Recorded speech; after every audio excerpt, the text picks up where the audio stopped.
Hey there, Grumpy Old Fart here.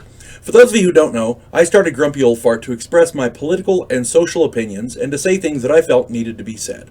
Unfortunately, YouTube started giving me strikes. As a hedge against this happening, I've created backup YouTube channels, Grumpy Old Gamer and Grumpy Old Ufologist. I also created a channel called Grumpy Old Fart over on Rumble, a free speech alternative to YouTube. You can find all of my stuff there, including my political opinion and current events. The link to my Rumble channel, as well as links to let you order my books, are in the description of this video. If you enjoy my content, please like, subscribe, share, and comment. I welcome your comments, even if you disagree with me. Now, on with the video.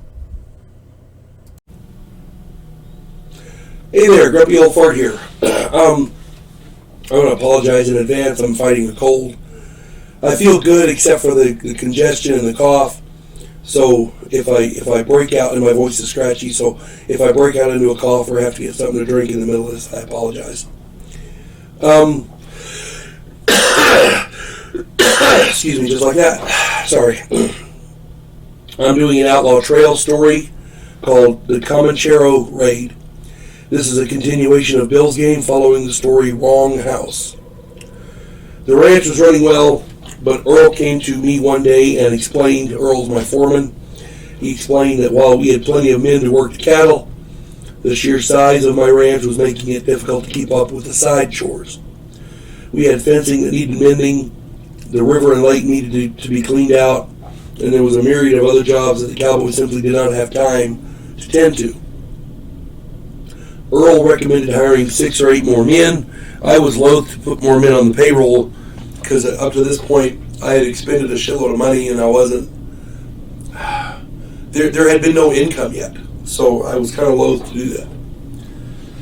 Another solution had to be found, so I rode into town and walked around trying to think of some other way to fix the situation. I saw a stagecoach leaving the depot and was curious to see who had arrived. I found that an older woman and 7 children ages 10 to 15 were there. My question to Bill was, how did they all fit in the stagecoach?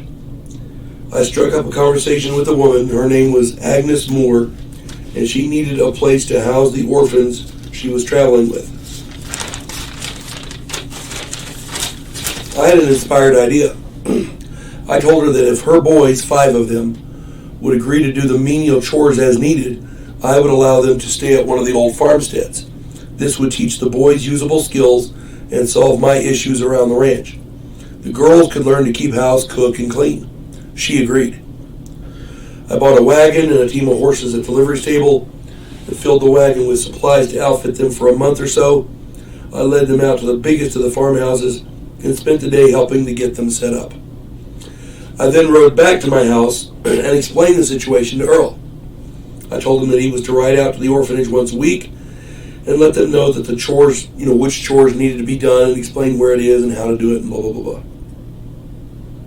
This arrangement worked out well for several months. Then one day, Earl was heading out to the orphanage to give them their list of chores. He saw where the orphanage had been raided. Earl rode back to me and explained that the 2 girls and Miss Moore had been taken. The boys were off working and had stayed overnight in a line shack, so they had missed the raid. But the 3 girls were gone. The woman and the 2 girls were gone. I rounded up 8 of my men, and Earl and I led them out after the villains. I sent another man into town to explain the situation to the sheriff. We tracked them south for 2 days and finally caught up with them in a little ravine. Turns out they were a group of Comancheros. They'd been raiding the ranches in the area and were heading south to sell their booty. They had 3 wagons and about a dozen prisoners. Most of them were women and girls. I sent the men along the edge of the ravine with their rifles, while Earl and I snuck down after nightfall to sneak the prisoners out. As usual, my luck wasn't worth spit. I failed my sneak roll. One of the guards let out a yell as he opened up on us. Earl was hit right off, but I killed the guard. We moved around to try and protect the prisoners as our men fired down at them. The gunfight lasted only a few minutes, but all 10 of the Comancheros were killed. We didn't lose anybody. Ms. Moore apparently was a trained medical professional that we did not know about, and she had Earl fixed up pretty quick. We returned all of the stolen goods and got the prisoners home safe. I resolved to teach all of the boys and girls how to shoot as well as Miss Moore. Then I bought 6 rifles, 2 shotguns, and plenty of ammo for the orphanage. Anyone figured to target that place would need some serious force to threaten them.